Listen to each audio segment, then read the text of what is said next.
কিন্তু এটা শুধু এই ফ্যাসিবাদের সময় না, বাংলাদেশের ইতিহাস যদি আমরা দেখি, ইতিহাস সাক্ষ্য দেয় বাংলাদেশের ইতিহাসে সব সময় সংস্কারের জনক ছিল আমাদের এই দল বিএনপি। শহীদ প্রেসিডেন্ট জিয়াউর রহমান যখন বাকশালের পর বাংলাদেশ পেয়েছিলেন, ওনার হাত ধরে বাংলাদেশে প্রথমবারের মতন বহুদলীয় গণতন্ত্র শুরু হয়েছিল। সেটাই ছিল গণতান্ত্রিক বাংলাদেশের মৌলিক ভিত্তি।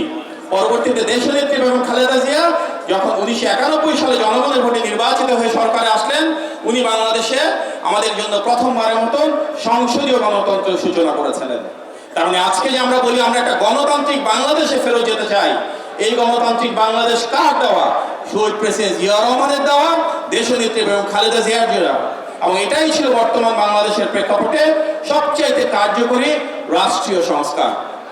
আমরা দেখছি আজকে তিস্তার পারে আমাদের দলের শীর্ষস্থানীয় নেতৃবৃন্দ গিয়ে সেখানে সমতা এবং ন্যায্যতার জন্য পানির হিস্যার জন্য গিয়েছেন। আমরা দেখেছি গত 16 বছরে কিভাবে আওয়ামী লীগ একটা পররাষ্ট্রনীতি তৈরি করেছিল, যেটা নত জানু, যেখানে সমতা ছিল না, যেখানে ন্যায্যতা ছিল না, যেখানে আরেকটা দেশের দাসত্বকে বরণ করেছিল।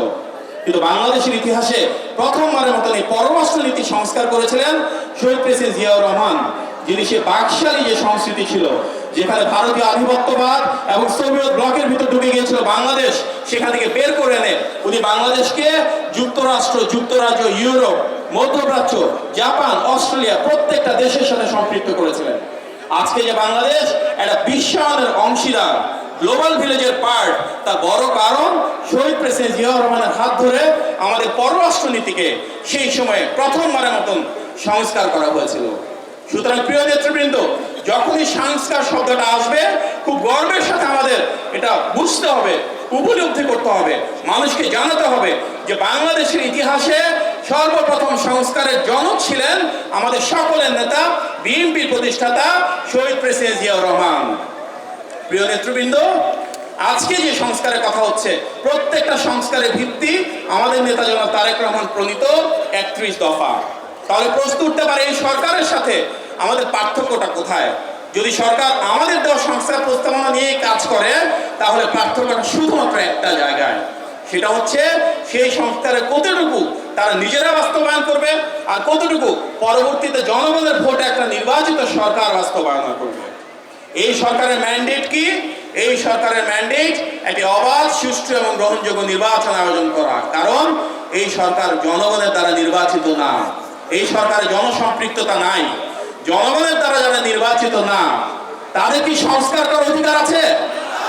তারা কি সংবিধানে হাত দিতে পারবে? ভাই বোনেরা, পারবে না।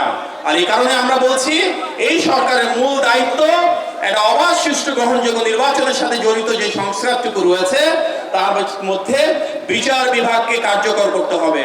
গত 16 বছরে ফ্যাসিবাদের দোসরেরা যেভাবে গুম, খুন, হামলা মামলা করেছে, বাংলাদেশ থেকে 28 লক্ষ কোটি টাকা বিদেশে নিয়ে চলে গিয়েছে, পাচার করেছে, এর বিচার লাগবে না? সেই বিচার তাদেরকে করতে হবে। আমরা দেখেছি গত 16 বছরে জনপ্রশাসনে, আইন শৃঙ্খলা বাহিনীতে, নির্বাচন কমিশন এবং নির্বাচনী ব্যবস্থায় তারা বেছে বেছে দলীয়করণ করে আওয়ামী লীগের লোক বসিয়েছে। সেই ফ্যাসিবাদের দোসরদেরকে সেখান থেকে সরাতে হবে, অপসারণের মাধ্যমে সেখানে দেশপ্রেমিক, সৎ এবং গ্রহণযোগ্য মানুষদেরকে নিয়ে আসতে হবে। সুতরাং বর্তমান সরকারের দায়িত্ব শুধুমাত্র 4টা সংস্কার কাজ শেষ করা: বিচার বিভাগ, জনপ্রশাসন, আইন শৃঙ্খলা এবং নির্বাচন ব্যবস্থা সংক্রান্ত। বাকি যত সংস্কার কাজ রয়েছে, সেই সংস্কার কাজে প্রস্তাবনা ওনারা রেখে যেতে পারেন ওনাদের সংস্কার কমিশন থেকে, কিন্তু সেটা বাস্তবায়ন করবে কে?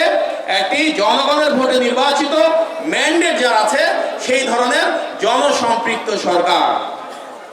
প্রিয় নেতৃবৃন্দ, আমাদের 31 দফার ভেতরে শুধুমাত্র রাষ্ট্র কাঠামো মেরামতের রূপরেখায় আমরা দিই নাই। এটা আমাদের নেতা, গণমানুষের নেতা জনাব তারেক রহমান বাংলাদেশের প্রতিটি শ্রেণীর, প্রতিটি পেশার মানুষের ভাগ্যের পরিবর্তনের একটা পরিপূর্ণ রূপরেখা দিয়েছেন। এখানে আমরা যারা রয়েছি, আমাদের প্রত্যেকের তো বটে, এই বাংলাদেশে যে 20 কোটি মানুষ রয়েছে, আমাদের 31 দফা যখন কার্যকর হবে, তাদের প্রত্যেকের ভাগ্যের ইনশাল্লাহ পরিবর্তন হবে। আমাদের এখানে অনেক যুবক রয়েছেন, অনেক তরুণ রয়েছেন, তাদের জন্য আমাদের নেতা এই 31 দফা ঘোষণা দিয়েছেন, যারা শিক্ষিত বেকার, যারা চাকরি পাচ্ছেন না, রাষ্ট্র যাদেরকে চাকরি দিতে ব্যর্থ হচ্ছে, তাদের জন্য 1 বছর মেয়াদী বেকার ভাতা প্রণয়ন করা হবে।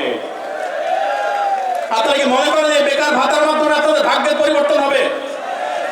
এখানে অনেক আমাদের নারী নেত্রী রয়েছেন, যারা নারী, তাদের জন্য আমাদের নেতা বলেছেন ফ্যামিলি কার্ড দেওয়া হবে।